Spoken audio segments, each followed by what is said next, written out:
ఓం సమర్థ సద్గురు సాయినాథాయ నమ.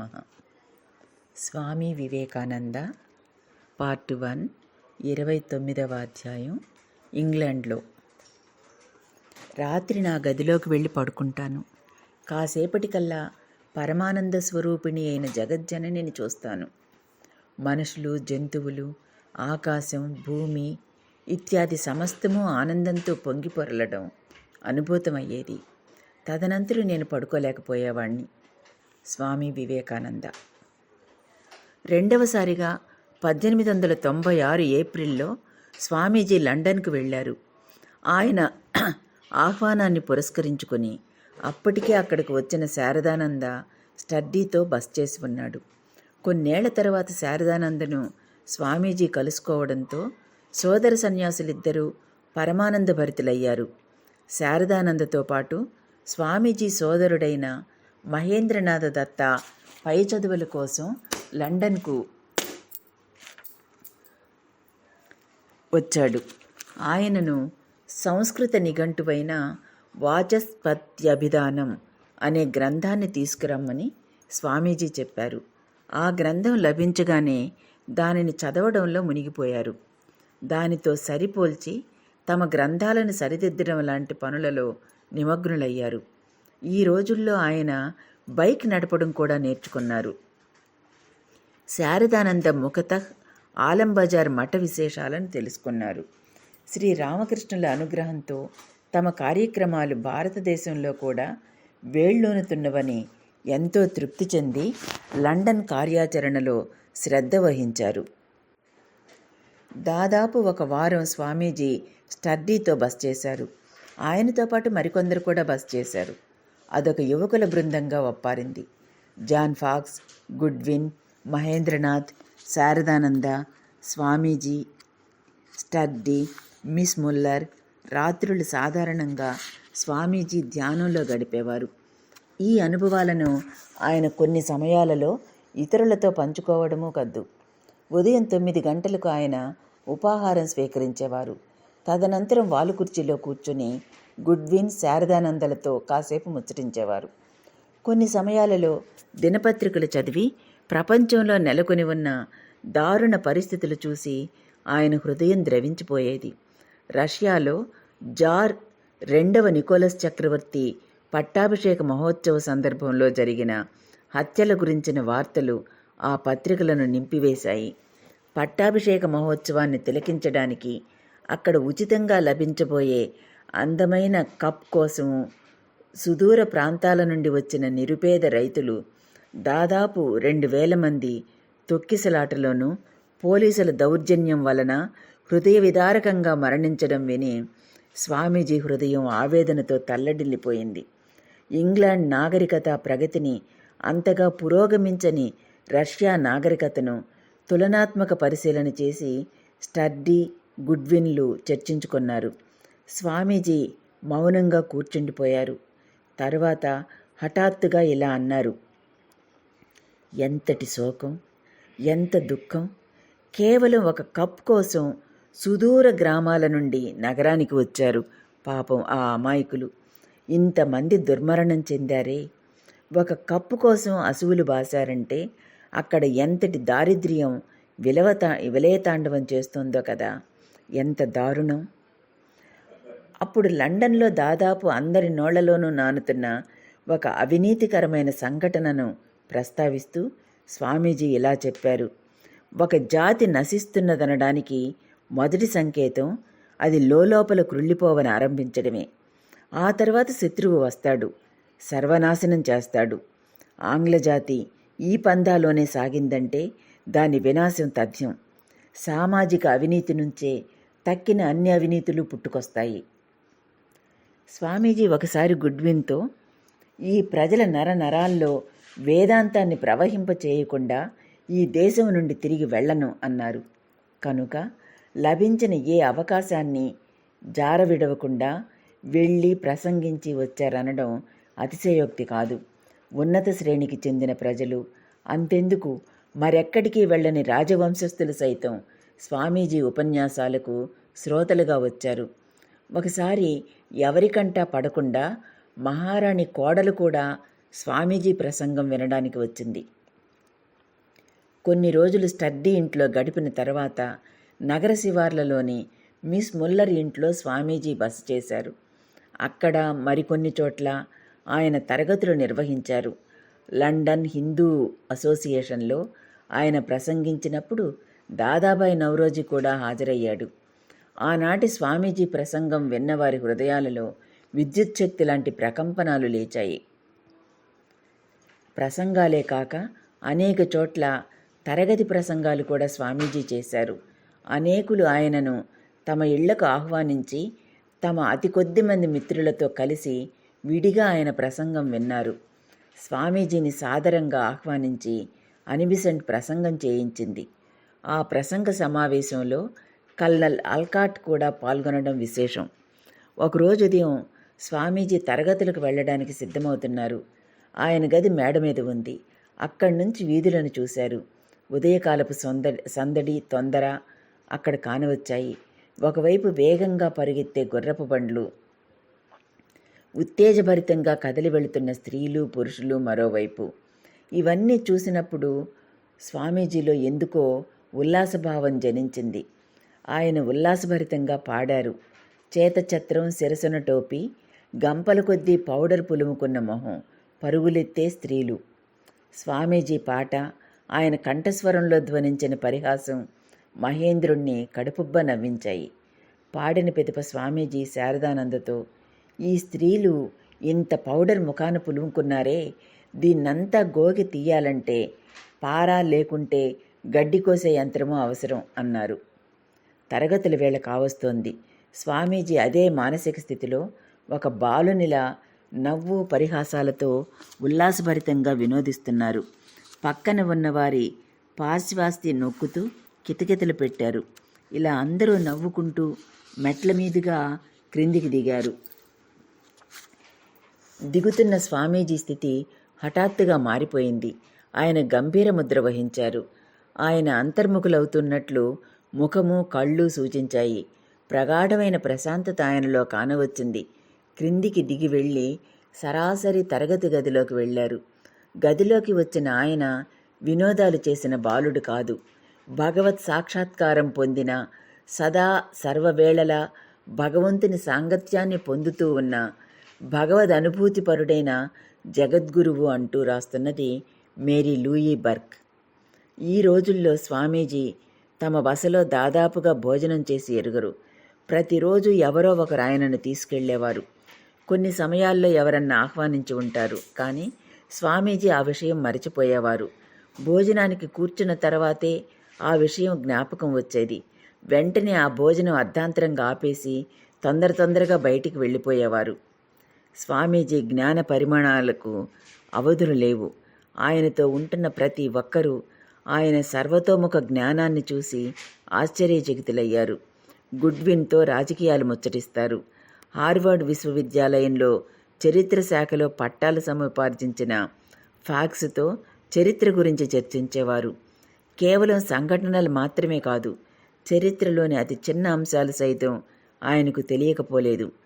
తిండిపోతైన రోమన్ చక్రవర్తి విట్టలియస్ అస్సాం నుండి మైనా పిట్టలను తెప్పించి వాటిని పాలలోనూ నేతిలోనూ వండించుకుని తినడం గురించి చెప్పేవారు.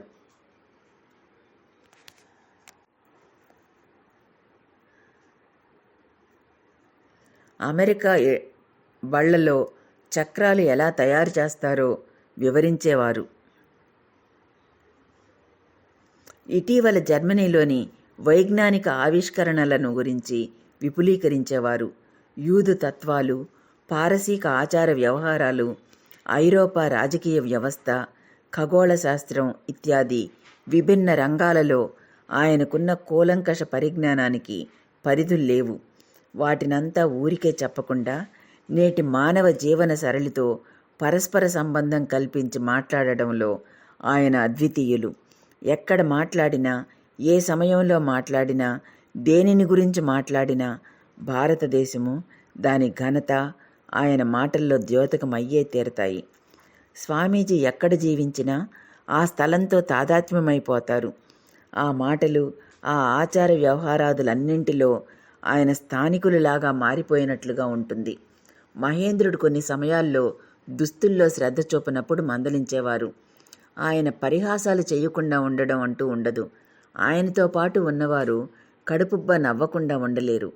పాఠశాలల్లో పిల్లలను బెత్తంతో కొట్టడం గురించిన ప్రస్తావన ఒకరోజు వచ్చింది. స్టడీ: ఎవరైనా పిల్లలను కొట్టడం చూస్తే నాకు కోపం ముంచుకొస్తుంది. గుడ్విన్: పిల్లలనే ఎందుకు, గాడిదైనా సరే, ఎవరైనా వాటిని కొట్టడం చూస్తే నాకు తారాస్థాయిలో కోపం వస్తుంది. స్వామీజీ: నిజమే, వారి వారి జాతి మీద అనురక్తి తప్పదు కదా. నవ్వకుండా స్వామీజీ దీనిని నొక్కి వక్కాణించినప్పుడు ఎవ్వరూ తమ నవ్వును అణుచుకోలేకపోయారు. పొట్ట చెక్కలయ్యేలా నవ్వింది గుడ్వినే. ఇంగ్లాండ్లోనూ స్వామీజీ కార్యం అంత సులభమైనదిగా కనిపించలేదు. అక్కడ కూడా ఆయన ఫాదరీల ప్రతిఘటనలను ఎదుర్కొనవలసి వచ్చింది. ఫాదరీల పురమాయింపులతో పత్రికలు ఆయనను గురించి వార్తలు ప్రచురించడం మానుకున్నాయి. ఆయన ప్రసంగించే చోట్లలో సైతం కొందరు క్రైస్తవ మిషనరీలు చిన్న చిన్న గొడవలు కల్పించడానికి ప్రయత్నించారు. ఇలాగే ఒకరోజు ఒక వ్యక్తి స్వామీజీ ప్రసంగం పూర్తి కాగానే లేచి, మీరు ముందుగానే ప్రసంగాన్ని తయారు చేసుకోకుండా ఇలా మాట్లాడడం మానుకొని వ్రాసుకుని సిద్ధం చేసి మాట్లాడితే బాగుంటుంది అన్నాడు. స్వామీజీ మళ్ళీ లేచారు. మళ్ళీ ప్రసంగించసాగారు. ఆయన ప్రసంగ మహత్వం శ్రోతలను పూర్తిగా సమ్మోహితులను గావించింది. గందరగోళం సృష్టించాలని ప్రయత్నించిన మిషనరీ మాయమైపోయాడు. మరొకసారి స్వామీజీ తమ ప్రసంగం పూర్తి చేస్తున్న సమయంలో అక్కడ కూర్చుని ఉన్న ఒక సుప్రసిద్ధ తత్వజ్ఞుడు లేచి, మీరు చాలా బాగా ప్రసంగించారు, అందుకు నా హృదయపూర్వక అభినందనలు. కానీ ఒక్క విషయం, మీ మాటల్లో నూతన భావాలేవీ లేవు అన్నాడు. స్వామీజీ సుశ్రావ్య గంభీర స్వరం కొనసాగింది. నేను మీతో సత్యమే చెప్పాను, సత్యాన్ని గురించి చెప్పాను. యుగాల పర్యంతం వెలసి ఉన్న పర్వతాల లాంటి అనాది అయిన సత్యాన్ని, మానవాళి లాంటి అతి ప్రాచీన సత్యాన్ని, భగవంతునిలా శాశ్వతంగా విరాజిల్లే సత్యాన్ని చెప్పాను. ఎలా చెబితే మీరు ఆ సత్యాన్ని మీ జీవితంలో పాటించడానికి ప్రయత్నిస్తారో అలా నేను చెప్పి ఉంటే అది చాలదా? స్వామీజీ చెప్పి ముగించడమే ఆలస్యం. అద్భుతం, ఎంతటి అద్భుతమైన జవాబో చూడండి అంటూ అనేక కంఠస్వరాలు గదిలో ప్రతిధ్వనించాయి. దానితో పాటు కరతాళ ధ్వనులు మిన్నుముట్టాయి. ఎలాంటి ప్రతిఘటనలకు చెలించకుండా శ్రోతలను స్వామీజీ ఎలా మంత్రముగ్ధులను చేశారు అన్నదానికి ఇదొక ఉదాహరణ. నేను ఎలా సత్య సాక్షాత్కారం పొందానో మీకు చెబుతాను అంటూ స్వామీజీ కొనసాగించారు. ఆ రోజు నిష్కల్మషము పావనము అయిన శ్రీ రామకృష్ణుల జీవితం, దృఢ సంకల్పంతో ఆయన వనరించిన సత్యాన్వేషణ, ఆయన ఆవిష్కరణ, అన్నింటికి మించి ఎక్కడ నేను ఉన్నానో అక్కడ సత్యం ఉంటుంది అని ఆయన లోకానికి చాటి చెప్పడం లాంటివి స్వామీజీ పేర్కొన్నారు. పిదప గంభీర స్వరంలో ఇలా చెప్పారు, నాకు సత్య సాక్షాత్కారం కలిగింది. ఎందుకంటే అది నా హృదయంలో అప్పటికే నెలకొని ఉంది కనుక. సత్యం అనేది ఏ మతంలోనో, ఈ మతంలోనో, ఆ మతంలోనో ఉందని ఊహించుకోకండి. ఆత్మవంచన చేసుకోకండి. మీ మతం మీకు సత్యాన్ని అందించలేదు, మీరే దానిని మీ మతానికి అందించాలి. సత్యానికి ప్రజలు, మతాచార్యులు అనేక పేర్లు పెడుతున్నారు. వారంతా సత్య సాక్షాత్కారానికి దీనిని నమ్మండి, దానిని నమ్మండి అంటూ ఉంటారు. కానీ నేను చెబుతున్నాను, అమూల్య రత్నమైన సత్యం మీలోనే ఉంది. ఉన్నది ఒక్కటే, శ్రద్ధగా వినండి. ఆ సత్యం సాక్షాత్తు మీరే. గొణుగుడిలో, ప్రతిఘటనలో ఏది తలెత్తినా స్వామీజీ ప్రసంగాలు అనేకుల జీవితాలలో పరివర్తనను తీసుకువచ్చాయనడం మాత్రం ముమ్మాటికి నిజం. పై ప్రసంగం వినడానికి వెళ్ళిన ఒక స్త్రీ కాలాంతరంలో ఇలా చెప్పింది, చర్చిలో నిర్వహించే ఉపన్యాసాలకు సక్రమంగా హాజరయ్యేదాన్ని. అందరూ వెళ్ళారు, అందరూ వెళ్ళి తీరాలి కాబట్టి నేను వెళ్ళాను. ఆ ప్రసంగాలు నిర్జీవమైనవి, స్ఫూర్తిరహితమైనవి, విసుగు పుట్టించేవి. కానీ స్వామీజీ ప్రసంగాలు విన్న తర్వాత నా ధార్మిక జీవితంలో ఒక జ్యోతి వెలిగింది. ఆయన అభిప్రాయాలు యథార్థమైనవి, సజీవమైనవి. అవి నా జీవితాన్ని మార్చివేశాయి. స్వామీజీ ప్రసంగాలలో కల్లోలం సృష్టించడానికంటూ వచ్చేవారు కూడా కద్దు. వీరిలో అనేకులు భారతదేశంలో పనిచేసి పదవీ విరమణ చేసిన ఆంగ్లేయులు. ఆంగ్ల ప్రభుత్వం తమతో మర్యాద మన్ననలతో వ్యవహరించాలని భారతీయులు కోరడాన్ని వీరు వ్యతిరేకించేవారు. వీరిలో కొందరు ఒకసారి స్వామీజీ ఉపన్యాసానికి వచ్చారు. స్వామీజీ ప్రారంభించి కొన్ని నిమిషాలే అయి ఉంటుంది. అంతలో ఒకడు లేచి బొంగురు గొంతుతో, ఆహా అద్భుతం, బాగా మాట్లాడారు, కృతజ్ఞత కృతజ్ఞత అంటూ బిగ్గరగా అరిచాడు. అందరూ ముఖాలు తిప్పి అతన్ని చూశారు. కానీ స్వామీజీ ఎడతెగకుండా ప్రసంగం చేస్తూ ఉండడంతో అతన్ని పట్టించుకోలేదు. ఆంగ్లేయుడు వదల్లేదు. పదే పదే అదే చెబుతూ ఇబ్బంది కలిగించసాగాడు. అందరికీ పట్టరాని కోపం వచ్చినప్పటికీ ఎవ్వరూ ఏమీ చేయలేదు. స్వామీజీ అప్పుడు బుద్ధుని గురించి ప్రసంగిస్తున్నారు. బుద్ధుని త్యాగము, ప్రశాంతత, శాంతి సర్వత్రా నెలకొనడానికి ఆయన సందేశము లాంటి వాటిని వివరిస్తున్నారు. ఆ సమయంలో అతగాడు మళ్ళీ లేచి, మీరు చెబుతున్నది తప్పు. సర్ మానియర్ విలియమ్స్ రచించిన పుస్తకంలో బుద్ధుడు ఒక స్వార్థపరుడు, దుష్టుడు, భార్యను కుమారుణ్ణి వదిలిపెట్టిన ద్రోహి, నాస్తికుడు అంటూ పేర్కొనబడి ఉంది. సమాజం కోసం కొన్ని నియమ నిబంధనలు తప్ప అంత గొప్పగా ఆయన ఏం చెప్పారు? భగవంతుని గురించి ప్రస్తావించని ఆయన సిద్ధాంతాలను ఒక మతమని పరిగణించడమే తప్పు అని బిగ్గరగా చెప్పాడు. అప్పటికీ స్వామీజీ అతన్ని పట్టించుకోక బుద్ధుని ప్రేమ, దానశీలత లాంటి సద్గుణాలను స్ఫూర్తిమంతంగా చెప్పసాగారు. నేటికి ఆయన లాంటి మహాత్ములు భారతదేశంలో జీవిస్తున్నారని సూచించారు. అప్పుడు మళ్ళీ ఆ ఆంగ్లేయుడు, మీరు తప్పుడు అభిప్రాయాలు వెల్లడిస్తున్నారు. మహాత్ములంటూ మీరు చెబుతున్న 50 మంది దొంగలు, కేవలం దొంగలు. ఇలాంటి వారు వచ్చినప్పుడు నేను పోలీసుల సహాయంతో వారిపై నిఘా ఉంచాను. కొన్ని చోట్ల నుండి వారిని తరిమి కొట్టాను కూడా. దొంగలు, మోసగాళ్లే కాషాయం ధరిస్తున్నారు. ప్రజలు వారిని సాధువులని పేర్కొంటున్నారు అన్నాడు. ఇదంతా చూసి ఇక స్టర్డీ సహించలేకపోయాడు. లేచి ఆ ఆంగ్లేయుని వద్దకు వెళ్ళి, ఆపు, నేను భారతదేశంలో ఉన్నప్పుడు అనేక మంది సాధువులను చూశాను, మాట్లాడాను, వారంతా పవిత్రులు అని కోపంగా చెప్పి తన చోటికి తిరిగి వెళ్ళాడు. ఆ ఆంగ్లేయుడు స్వామీజీని ఒక తమిళుడు అనుకున్నాడు. కలకత్తాలో బౌబజార్లో పలువురు తమిళ డాక్టర్లు నివసించేవారు. వారిలో పలువురి పేర్ల చివర స్వామి రావడం కద్దు. దానిని బట్టి స్వామి వివేకానంద కూడా ఒక తమిళుడని అతడు నిశ్చయించుకున్నాడు. కానీ ఆయన ఒక బెంగాలీ అని తెలియగానే స్వామీజీతో, ఓ, మిమ్మల్ని ఒక తమిళునిగా భావించాను, ఇప్పుడు చూస్తే మీరొక బెంగాలీ అని తెలుస్తోంది. సిపాయిల తిరుగుబాటు సమయంలో మిమ్మల్ని అందరినీ మేమే రక్షించాం, ఇది మీకు తెలియంది కాదు అన్నాడు. ఇంతలో స్టర్డీ ఒక్క పరుగున అతడి వద్దకు వచ్చి, తేరగా రక్షించలేదే, డబ్బు పుచ్చుకునే కదా ఆ పని చేశారు అన్నాడు కోపంగా. స్టర్డీ శరీరం కోపంతో కంపించింది. అతన్ని అమాంతం ఒక మూటలా బయటికి విసిరివేయాలని స్టర్డీకి అనిపించింది.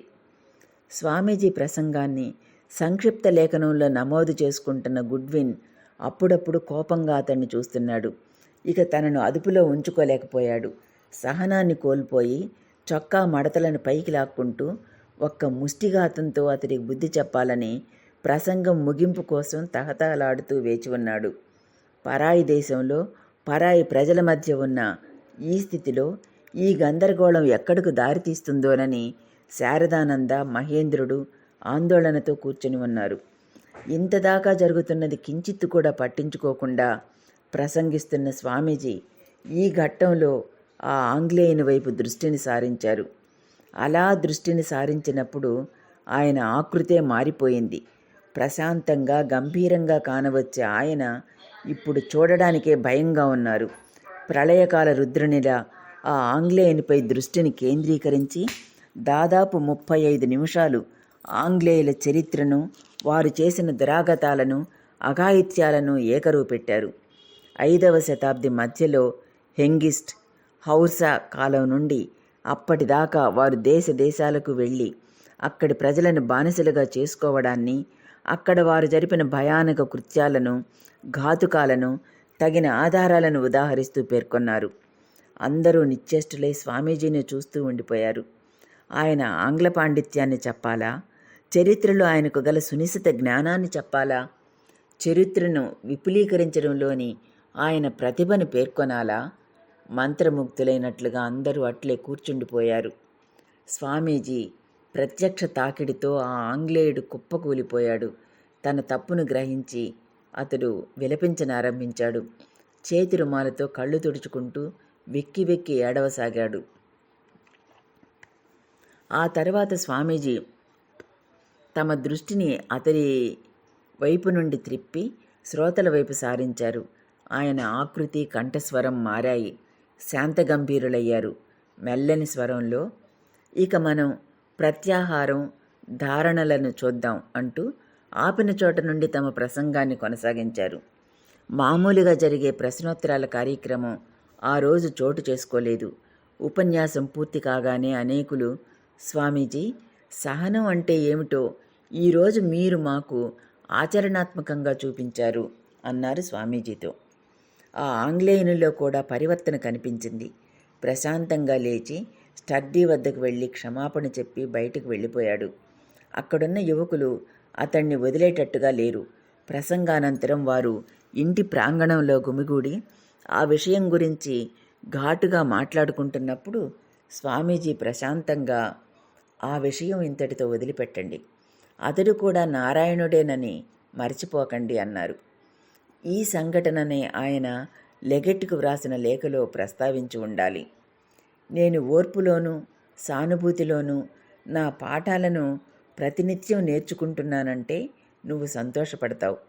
ఈ ఉన్నతమైన బలవత్తర ఆంగ్లో ఇండియన్లలో కూడా నేను దివ్యత్వాన్ని దర్శించడానికి ఆరంభిస్తున్నాననుకుంటున్నాను.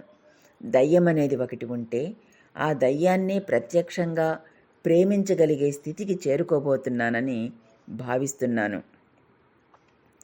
బయటనున్న ఇతరులు కల్పించే సమస్యలు ఒకవైపు ఉండగా, స్వామీజీ ఆంగ్లేయాభిమానుల నుండి కూడా సమస్యలు రాసాగాయి.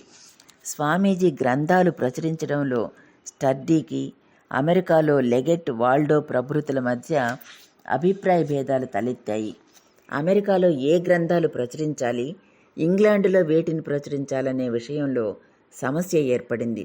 అనేక సందర్భాల్లో సారా జోక్యం చేసుకుని సమస్య జటిలం కాకుండా గట్టిగా ప్రయత్నించింది. స్వామీజీ దృష్టిలో అందరూ సమానులే. ఆయన ఎవరి వైపు మొగ్గు చూపలేరు. అయినప్పటికీ భక్తుల మధ్య నెలకొన్న ఈ వైఖరి ఆయనకు ఆవేదనాభరితంగా పరిణమించింది. ఇందుకు తోడు స్వామీజీని అవగతం చేసుకోవడంలో కూడా స్టర్డీలో లోటుపాట్లు కానవచ్చాయి. స్టర్డీ దివ్యజ్ఞాన సమాజ సిద్ధాంతాలతో ప్రభావితుడైన వ్యక్తి. శాకాహారం అలవర్చుకున్నాడు. ఇలాంటి విషయాల్లో వ్యక్తిగతంగా అతడికి కొన్ని నిశ్చితాభిప్రాయాలు ఉన్నాయి. మాంసాహారం, పొగ త్రాగడం లాంటి స్వామీజీ అలవాట్లను అతడు జీర్ణించుకోలేకపోయాడు. పైగా అతడిలో కొంత పిసినారితనం చోటు చేసుకుంది. పొగాకు ఇత్యాది విషయాల్లో చవకబారు వాటినే స్వామీజీకి ఇవ్వసాగాడు. ఆహా, ఈ మనిషి చేతుల్లో పడ్డానే, ఇతడు నా ప్రాణాలు తోడేస్తున్నాడే అని స్వామీజీ బాధపడేటంతగా స్టర్డీ వ్యవహరించాడు. అదేవిధంగా ముల్లర్ మొండి పట్టుదల కూడా స్వామీజీకి ఆవేదన కలిగించింది. గుడ్విన్, ఫ్యాక్స్, మహేంద్రాదులు ఆ ఇంట్లో ఉండడం ఆమెకు సుతరాము నచ్చలేదు. ఇది కూడా అనేక అభిప్రాయ భేదాలకు, మనస్తాపాలకు దారితీసింది. అది భారతదేశమైనా, అమెరికా అయినా, ఇంగ్లాండ్ అయినా స్వామీజీ సాధారణ జీవితానికి సంబంధించినంత వరకు పెద్దగా ఎలాంటి మార్పు లేదు. బహిరంగ ప్రసంగాలు, ఉపదేశాలు, ఆంతరికంగా సదా భగవద్ధ్యాసలో లయించిన మనస్సు, వీటితో పాటే విరాజిల్లే తమాషా, వినోద ప్రవృత్తి. వాలుకుర్చీలో కూర్చొని ప్రగాఢ చింతనలో మునిగి ఉంటారు. ఆ మౌనాన్ని భగ్నపరుస్తూ హఠాత్తుగా సోహం సోహం అంటూ కోమల స్వరంలో ఉచ్చరిస్తారు. సన్నని స్వరంలో బెంగాలీ పాటలు పాడుతారు. అంతరంగంలో సదా ఆనందము, భగవద్ధ్యాస అవిచ్ఛిన్నంగా ఒక ఆరాధనగా విరాజిల్లుతుండడం ఆ పాటల్లోనూ ఆయన ముఖారవిందంలోనూ ద్యోతకమవుతుంది. సాయంత్రాలలో స్వామీజీ ఫ్యాక్స్ లాంటి ఎవరితోనైనా కలిసి వాహ్వాళికి వెళ్ళి వచ్చేవారు. కొన్ని సమయాల్లో వేడి నీటి స్నానం చేసి తమ గదిలోకి వెళ్ళి ప్రశాంతంగా పడుకునేవారు. కానీ స్వామీజీ పడుకోవడం నిద్రించడానికి కాదు, సదా సర్వవేళలా భగవద్ధ్యాసలోనూ పరమానందంలోనూ ఆయన విరాజిల్లారు. దానిని గురించి స్వయంగా ఒకసారి ఆయనే ఇలా అన్నారు: రాత్రి గదిలోకి వెళ్ళి పడుకున్న కాసేపటికల్లా నాలో పరమానంద తరంగాలు ఉప్పొంగుతాయి. ఆ తర్వాత నేను పడుకోలేకపోయేవాణ్ణి. మూర్తీభవించిన పరమానంద స్వరూపిణి అయిన జగజ్జనని దర్శనం నాకు కలుగుతుంది. మనుషులు, జంతువులు, ఆకాశం, భూమి ఇత్యాది సమస్తము ఆనందంతో పొంగి పొరలడం అనుభూతమయ్యేది. పిదప గది మధ్యలో నాట్యం చేయనారంభిస్తాను. ఆ ఆనందాన్ని హృదయంలో అణచుకోలేనని అనిపిస్తుంది. ప్రపంచమంతా ఆనందమయంగా ఉన్నట్లుంటుంది. దీనిని ఒకరోజు చెబుతున్నప్పుడు స్వామీజీ ఆ ఆనంద పారవస్య స్థితిలోకి వెళ్ళిపోయారు. చిన్న పిల్లవానిలా నృత్యం చేశారు. అక్కడున్న అందరినీ ఆప్యాయంగా చూస్తూ, ఆనందంగా ఉండండి, ఎన్నడూ కలత చెంది అలసి సొలసి ఉండకండి, సర్వత్రా దేవి కొలువై ఉన్నది, సర్వత్రా ఆనందమే నిండి ఉంది అన్నారు. లండన్లో ఉన్నప్పుడు స్వామీజీ ఆధ్యాత్మిక శక్తి ఎక్కువగా అభివ్యక్తమైనట్లు మహేంద్రనాథ్ దత్త తన పుస్తకంలో పేర్కొన్నాడు. ఆత్మజ్ఞానము, ఆధ్యాత్మిక శక్తి ఆయనలో పొంగి పొరలాయి. ఆ శక్తులను ఆయన ఇతరులతో పాలు పంచుకోవడము లండన్లో ఎక్కువగా కానవచ్చింది. జాతక కథల నుండి అనేక కథలు స్వామీజీ చెప్పారు.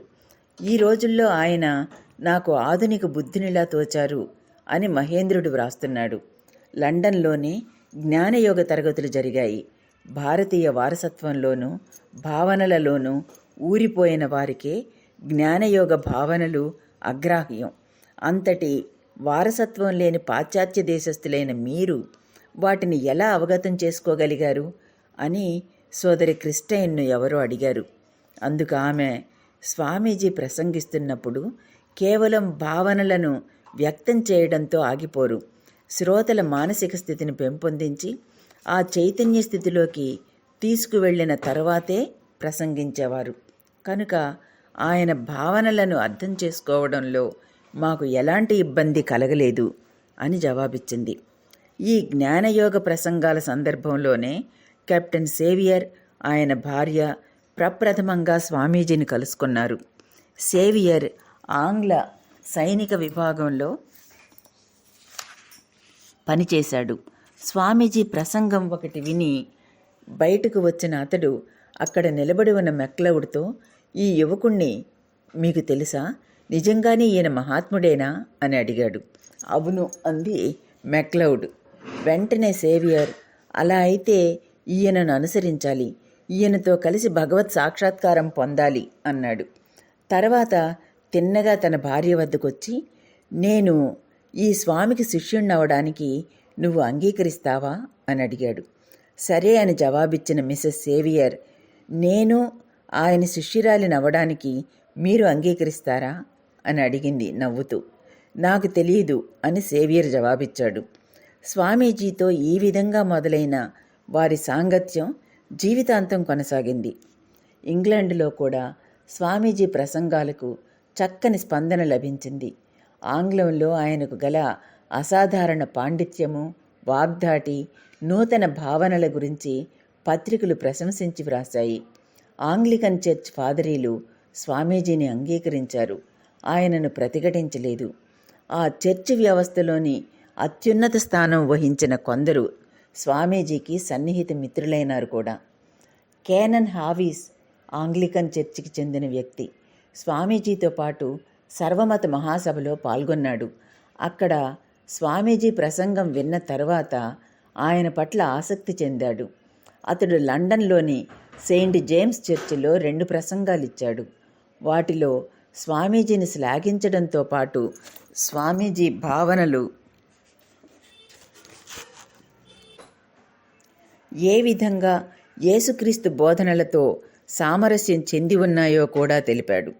అంతేకాక భక్తి, భక్తుడు లాంటి స్వామీజీ భావనలను స్వీకరిస్తే క్రైస్తవ మతానికి మేలు అనుగూరుతుందని సూచనప్రాయంగా చెప్పాడు. గారడీలు ప్రదర్శించడము, అతీంద్రియ శక్తులను అభివ్యక్తం చేయడము స్వామీజీకి సుతరాము నచ్చదు. డెట్రాయిట్లో దీనిని ఒక సవాలుగా తీసుకోమన్నప్పుడు కూడా ఆయన అలాంటి వాటిని ప్రదర్శించడానికి నిరాకరించారు. కానీ కొన్ని సమయాలలో ఇలాంటివి ఆయనకు అతీతంగా జరిగిపోయాయి.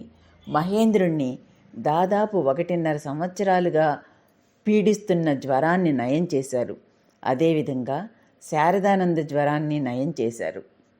మరొకసారి ఆయన తరగతి నిర్వహిస్తున్నప్పుడు హఠాత్తుగా అక్కడున్న వారితో నన్ను అడగాలనుకుంటున్న ప్రశ్నలు ఒక కాగితం మీద వ్రాసి మడిచి ఉంచుకోండి అన్నారు. వారంతా అట్లే చేశాక ప్రతి ఒక్కరూ వ్రాసి ఉంచుకున్న ప్రశ్నను చెప్పి అందుకు జవాబు కూడా తెలిపారు. అంతేకాక ప్రతి ప్రశ్నను చెప్పి ఆ ప్రశ్నను అడిగిన వ్యక్తి గురించి కూడా చెప్పారు. ఇంగ్లాండ్లో స్వామీజీ ప్రొఫెసర్ మార్క్స్ ముల్లర్ను కలుసుకున్నారు. ఆయన పట్ల స్వామీజీ అపార గౌరవం వ్యక్తం చేశారు. నా అభిప్రాయం ఏమిటో తెలుసా? వేదాలకు తాను వ్రాసిన భాష్యాన్ని పునరుద్ధరించడానికి సాయనాచార్యుడే మళ్ళీ మ్యాక్స్ ముల్లర్గా అవతరించాడు. ఈ అభిప్రాయం నాకు ఎంతో కాలం నుంచి ఉంది. మ్యాక్స్ ముల్లర్ను కలుసుకున్న తర్వాత రూఢి అయ్యింది. ఈ దేశంలో కూడా వేదాల విషయంలోనూ వేదాంత విషయంలోనూ అంత పట్టుదల, అంత పాండిత్యం గల పండితుడు కనిపించడు. అంతేగాక శ్రీ రామకృష్ణుల పట్ల ఆయనకున్న గౌరవం ఎంత గాఢం, ఎంత అగాధం. భగవంతుని అవతారంలో ఆయనకు విశ్వాసం ఉందని నీకు తెలుసా? నేను ఆయనకు అతిథిగా ఉన్నప్పుడు నాకెంత గౌరవ మర్యాదలు చూపాడో. నాకు వీడ్కోలు చెప్పేటప్పుడు ఆ వృద్ధుని కళ్ళల్లో నీళ్లు కమ్మాయి అంటూ స్వామీజీ తమ శిష్యుడైన శరత్చంద్రతో ఒకసారి చెప్పారు. అందుకు శరత్చంద్ర, సాయనుడే మ్యాక్స్ ముల్లర్గా జన్మిస్తే ఆయన ఈ పవిత్ర భారతదేశంలో జన్మించకుండా మ్లేచ్చుడిగా ఎందుకు జన్మించాడు అని అడిగాడు. భావోద్వేగంతో స్వామీజీ అందుకు ఇలా జవాబిచ్చారు: నేను ఆర్యుడిని, ఇతడు మ్లేచ్చుడు అనే భావం అజ్ఞానం నుండి జనిస్తుంది. వేదాలకు భాష్యం రాసి జ్ఞానతేజంలా ప్రకాశిస్తున్న ఆ మహనీయునికి కులభేదాలేమిటి? అవి అర్ధరహితాలు. మానవాళికి మేలు చేయడానికి ఆయన ఇచ్చ వచ్చిన చోట మానవాకృతి దాల్చవచ్చు.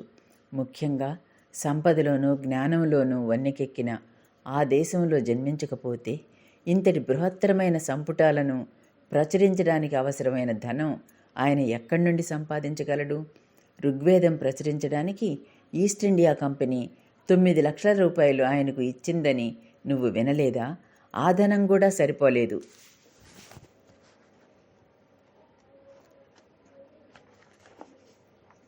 నెలసరి ఉపకార వేతనం మీద మన దేశంలోని వందలాది వైదిక పండితులను నియమించాల్సి వచ్చింది. జ్ఞానం కోసం అటువంటి అమోఘమైన తృష్ణ విద్యకు అంత విస్తారంగా ధనం వెచ్చించగలిగిన వారెవరైనా ఈ దేశంలో ఈ యుగంలో కనిపిస్తున్నారా? తన ఉపోద్ఘాతంలో స్వయంగా మ్యాక్స్ ముల్లరే వేద సుపరిష్కృత ముద్రణకి 25 ఏళ్లు వ్రాతప్రతులు తయారు చేశానని వ్రాశారు. అచ్చు వేయడానికి మరో 20 సంవత్సరాలు పట్టింది. ఈ ఒక్క ప్రచురణ కోసమే 45 ఏళ్లు శ్రమించడం సామాన్య మానవుడికి సాధ్యమా? ముందు నేను చెప్పిన విషయం గురించి ఆలోచించు. మ్యాక్స్ ముల్లరే సాయనాచార్యుడవడం నా వెర్రి ఊహ అంటావా?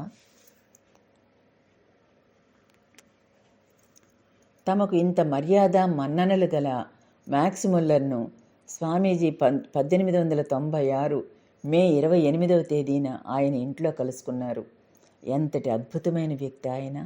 కొద్ది రోజుల క్రితం నేను ఆయనను కలుసుకున్నాను అనడం కన్నా ఆయనకు నమస్కరించడానికి వెళ్ళాననడం సబబు.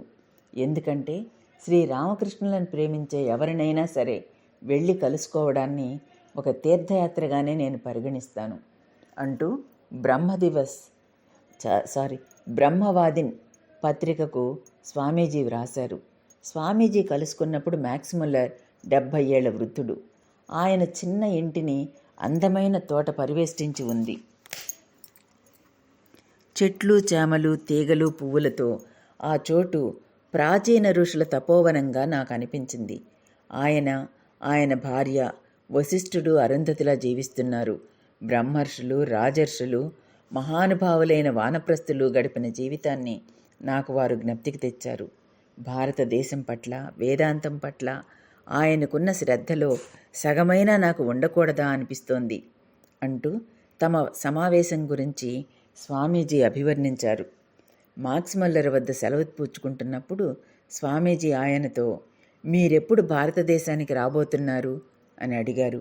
వృద్ధుడైన ఆ ఋషివర్యుని ముఖారవిందం వికసించింది. కళ్ళు ధారలు కట్టాయి. మెల్లగా తల ఊపుతూ ఆయన, నేను భారతదేశానికి వస్తే మళ్ళీ ఇక్కడికి తిరిగి రాలేను. మీరు నన్ను అక్కడే దహనం చేయాల్సి వస్తుంది అన్నారు. శ్రీ రామకృష్ణుల పట్ల మాక్స్ ముల్లర్కు ఎనలేని గౌరవ మర్యాదలు ఉన్నాయి. శ్రీ రామకృష్ణుల జీవిత చరిత్రను రచించాలని, అందుకు స్వామీజీ తోడ్పడాలని ఆయన స్వామీజీని అడిగారు. ఆయనకు అవసరమైన సమాచారాన్ని, విశేషాలను పంపించమని రామకృష్ణానందకు స్వామీజీ లేఖ వ్రాశారు. మాక్స్ ముల్లర్ పట్ల ఇంత గౌరవం ఉన్నప్పటికీ మాక్స్ ముల్లర్తో సహా పాశ్చాత్య జ్ఞానులకు భారతదేశం గురించి, దాని ఆధ్యాత్మిక, సాంస్కృతిక వారసత్వం గురించి సరి అయిన అవగాహన లేదని స్వామీజీకి తెలియకపోలేదు. మాక్స్ ముల్లర్ కూడా కొన్ని వ్యాసాలలో హిందూ మతం గురించి, భారతదేశం గురించి కొన్ని యథార్థం కాని భావనలను వ్యక్తం చేశారు. దానిని గురించి ప్రొఫెసర్ మాక్స్ ముల్లర్ హిందూ మతాన్ని గురించి చేసిన రచనలన్నింటిలో చివరకు ఏదో ఒక కించపరిచే మాటను చేరుస్తాడు అని నేనెప్పుడూ భావించేవాణ్ణి. కానీ కాలక్రమేణా సత్యాన్ని పూర్తిగా గుర్తించే కాలం వచ్చే తీరుతుంది. సాధ్యమైనంత త్వరలో ఆయన ఇటీవల ప్రచురించిన వేదాంతిజం అనే గ్రంథాన్ని చదవండి. దానిలో ఆయన హిందూ మతం, దానిలోని పునర్జన్మ మొదలైనదంతా దిగమింగినట్లు మీకు తెలుస్తుంది అని ఆయన వ్రాస్తున్నారు. భాషాశాస్త్రం సహాయంతో పాశ్చాత్య పండితులు వేదాల కాలాన్ని గణించడం కూడా సరికాదని స్వామీజీకి తెలుసు. వేదాలను గూర్చి పాశ్చాత్యం చేసిన సిద్ధాంతాలపై నాకు నమ్మకం లేదు. వారు నేడు వేదాలు ఏదో ఫలానా కాలానికి చెందినవని నిర్ణయించి రేపు ఇంకొక 1000 సంవత్సరాలు ముందుకు తెస్తారు అని ఆయన వ్రాస్తున్నారు. అభిప్రాయం ఏదైనా స్వామీజీకి చివరిదాకా మాక్స్ ముల్లర్ పట్ల గల మర్యాద, మన్ననలలో ఎలాంటి మార్పు లేదు. ఒకరోజు మధ్యాహ్నం భోజనానంతరం వాలుకుర్చీలో స్వామీజీ విశ్రాంతి తీసుకుంటున్నారు. చింతనలోనో ధ్యానంలోనో మగ్నులై ఉండవచ్చు. హఠాత్తుగా ఆయన ముఖంలో తీవ్రమైన బాధ ద్యోతకమైంది. తర్వాత గాఢంగా శ్వాసిస్తూ ఫ్యాక్స్తో హఠాత్తుగా గుండెలో విపరీతమైన బాధ కలిగింది. గుండె ఆగిపోతుందేమోననిపించింది. మా నాన్న గుండెపోటుతోనే మరణించారు. గుండె జబ్బు మా వారసత్వం అన్నారు. స్వామీజీ ఆరోగ్యం క్షీణించడం బహిరంగంగా తెలియవచ్చింది కనుక స్విట్జర్లాండ్లో కొన్ని రోజులు ఆయన విశ్రాంతి తీసుకోవడానికి శిష్యులు ఏర్పాటు చేశారు. ఇంతలో ఇంగ్లాండ్లోనూ అనేకులు స్వామీజీ మార్గం అనుసరించడానికి సిద్ధపడ్డారు. మిస్ ముల్లర్ తన అపార సంపద తీసుకొని భారతదేశానికి వెళ్ళి శేష జీవితాన్ని అక్కడ గడపాలని నిశ్చయించుకుంది. సేవియర్ దంపతులు హిమాలయాల్లో ఒక ఆశ్రమం నెలకొల్పి అక్కడే జీవించాలని నిర్ణయించుకున్నారు. స్వామీజీ భారతదేశ కార్యాచరణలో ఆయన సోదర శిష్యులు అప్పటికే తమను అంకితం చేసుకున్నారు. కానీ మహిళల కోసం ఆయన తలపెట్టిన పనులకు ఇంకా శ్రీకారం చుట్టబడలేదు. ఆ కార్యనిర్వహణకు మార్గరెట్ నోబుల్ నడుం బిగించింది. నోబుల్ నిర్ణయం స్వామీజీని ఆనందాబ్దిలో ఓలలాడించింది. నా మాట విశ్వసించు. లోకాన్ని ఉర్రూతలూగించే శక్తి నీలో నిక్షిప్తమై ఉంది. ఇది సత్యం. నీలాంటి వారు ఇతరులు వెలువడతారు. ధీర వాక్కులు, ధీరతరమైన చేతలు మనకు అవసరమై ఉన్నాయి. ఓ మహనీయులారా, లేవండి, మేల్కొనండి. లోకం దుఃఖంతో మాడిపోతోంది. మీరు నిద్రపోగలరా? నిద్రిస్తున్న దేవతలు మేల్కొనే వరకు, లోనున్న దైవం ఓ అని పలికే వరకు మనం ఎలుగెత్తి పిలుద్దాంగాక. ఇంతకన్నా మహత్కార్యం ఏముంది అంటూ నోబెల్కు స్వామీజీ వ్రాశారు. 29వ అధ్యాయం సమాప్తం. ఓం సాయిరాం.